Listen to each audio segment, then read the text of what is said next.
नमस्कार. आपण ब्लाऊज पूर्ण शिवल्यानंतर त्याचं फिटिंग माप कसं करायचं ते तुम्हाला मी सांगणार आहे.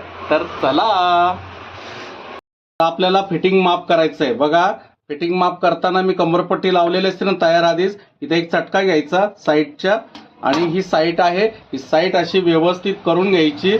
आणि आता मला कमरेचं मार्जिंग आहे ना 4.25 टाकायचं आहे.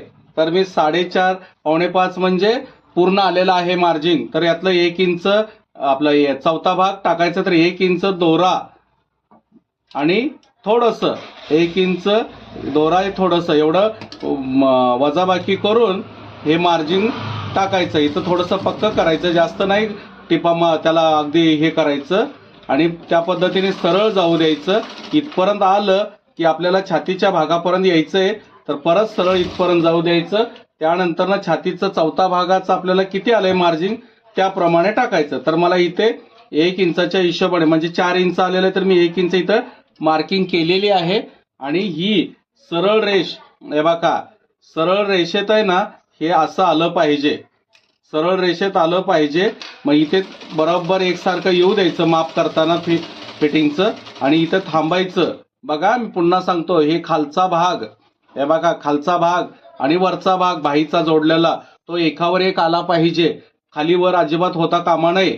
आणि मग त्यानंतर इथं गेलं की थोडंसं थांबायचं आणि दंडाचं माप चेक करायचं. दंडाचं माप डावा उजवा बघायचं.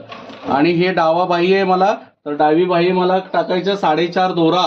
म्हणजे बघा, इथे मी मार्किंग करीन 4.5 दोऱ्यावरती.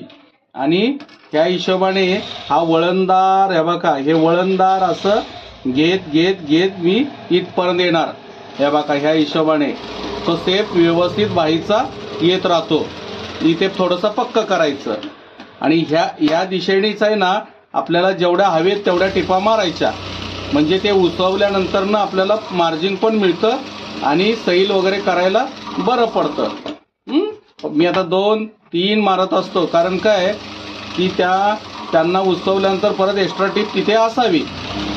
तर मी हे कडेपर्यंत मारलेले. तर हे या पद्धतीने बघा, या पद्धतीने हे मेजरमेंट बाहीचं आणि छातीचं कमरेचं व्यवस्थित सेपमध्ये फिटिंग माप तयार होतं. आता हे साईडने मी ओव्हरलॉक करत असतो, तर दुसरा भाग ही तसाच घ्यायचा. आणि तर तुम्ही बघू शकता, बघा, हे दोन्ही बाहीचे जॉईंट इथे एकत्र आलेले आहेत. तर असं हे पूर्ण आपलं फिटिंग माप तयार झालेलं आहे.